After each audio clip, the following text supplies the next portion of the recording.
Assalamualaikum warahmatullahi wabarakatuh. Perkenalkan, nama saya Ahmad Fauzar Maesa, mahasiswa semester 6 dari program studi ilmu politik Universitas Bung Karno. Video ini saya buat sebagai bagian dari tugas mata kuliah politik internasional, di mana saya akan membahas secara mendalam mengenai dinamika hubungan antar negara di panggung global, mulai dari teori-teori utama, aktor-aktor penting, hingga isu-isu kontemporer yang mempengaruhi arah gerak dunia saat ini. Semoga penjelasan yang saya sampaikan bisa memberikan wawasan baru dan bermanfaat bagi kita semua. Selamat menyaksikan.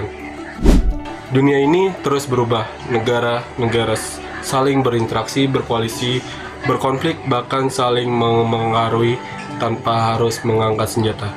Inilah panggung besar bernama politik internasional, sebuah sistem kompleks yang tidak hanya mencakup negara dan pemerintah, tapi juga kekuasaan, kepentingan, ekonomi, ideologi, dan bahkan opini publik. Politik internasional bukan fenomena baru.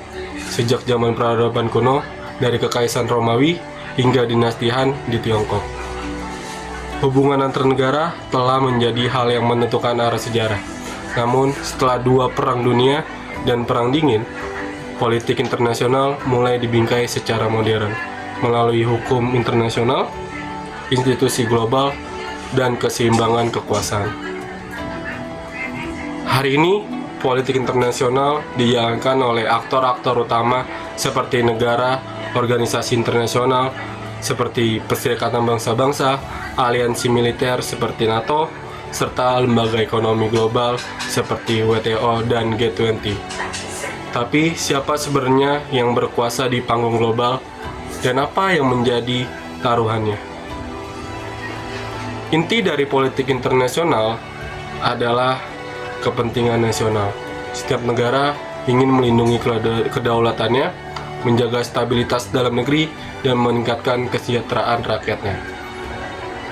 Namun, untuk mencapainya, mereka harus bernegosiasi, berdiplomasi, bahkan kadang terpaksa bertarung.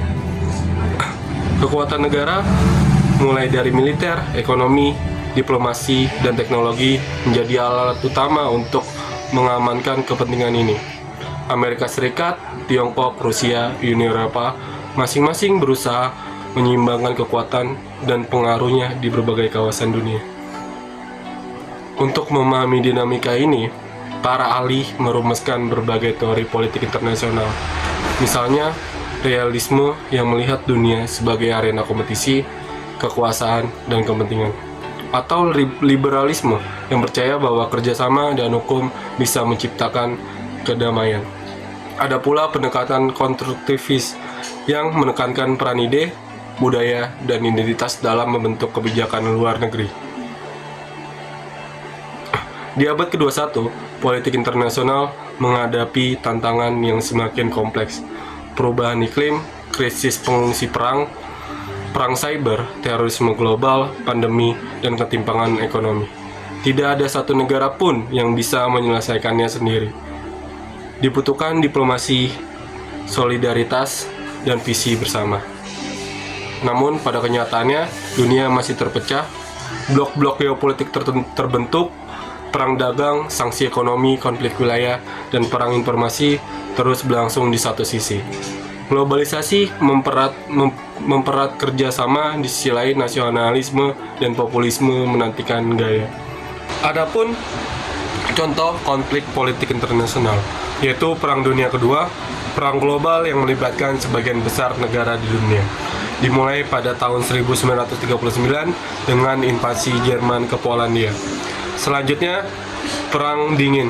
Persaingan ideologi dan geopolitik internasional antara Amerika Serikat dan Uni Soviet yang berlangsung setelah Perang Dunia Kedua, meskipun tanpa perang terbuka. Lalu kemudian ada perang dagang, perang persaingan ekonomi antara negara-negara yang menggunakan tarif dan hambatan perdagangan untuk mencapai tujuan mereka.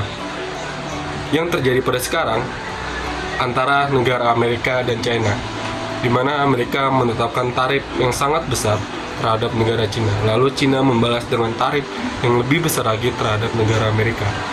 Sehingga banyak negara-negara yang sangat berdampak atas kebijakan yang dikeluarkan oleh Presiden Amerika Serikat, yaitu Donald Trump, yang pada akhirnya seluruh negara bernegosiasi terhadap Amerika. Jadi, politik internasional bukan sekedar urusan luar negeri atau diplomasi di balik meja. Ia adalah cerminan dari bagaimana dunia kita terhubung dan sekaligus terpecah. Bagaimana negara menavigasi realitas global yang terus berubah, dan bagaimana rakyat di seluruh dunia terkena dampaknya. Memahami politik internasional berarti memahami dunia kita sendiri, karena setiap keputusan luar negeri pada akhirnya akan berdampak ke dalam negeri. Dan masa depan global selalu dimulai dari keputusan hari ini. Sebagai penutup, saya ingin menyampaikan bahwa politik internasional bukan hanya tentang hubungan antar negara, tetapi juga tentang bagaimana kekuasaan ini, kepentingan dan nilai-nilai global saling bertemu, bernegosiasi, dan kadang terbenturan. Melalui pemahaman yang lebih dalam tentang teori-teori politik internasional, aktor-aktor utama, dan isu-isu global saat ini, kita sebagai mahasiswa ilmu politik diharapkan mampu melihat dengan cara yang lebih kritis, objektif, dan strategis. Saya menyadari bahwa penjelasan ini masih jauh dari sempurna. Oleh karena itu, saya terbuka terhadap masukan dan saran agar kedepannya bisa lebih baik lagi dalam menyampaikan materi. Terima kasih telah menyimak video ini hingga akhir. Wallahul muwaffiq ila aqwamit thoriq. Wassalamualaikum warahmatullahi wabarakatuh. Salam hangat untuk semua. Viva Politik.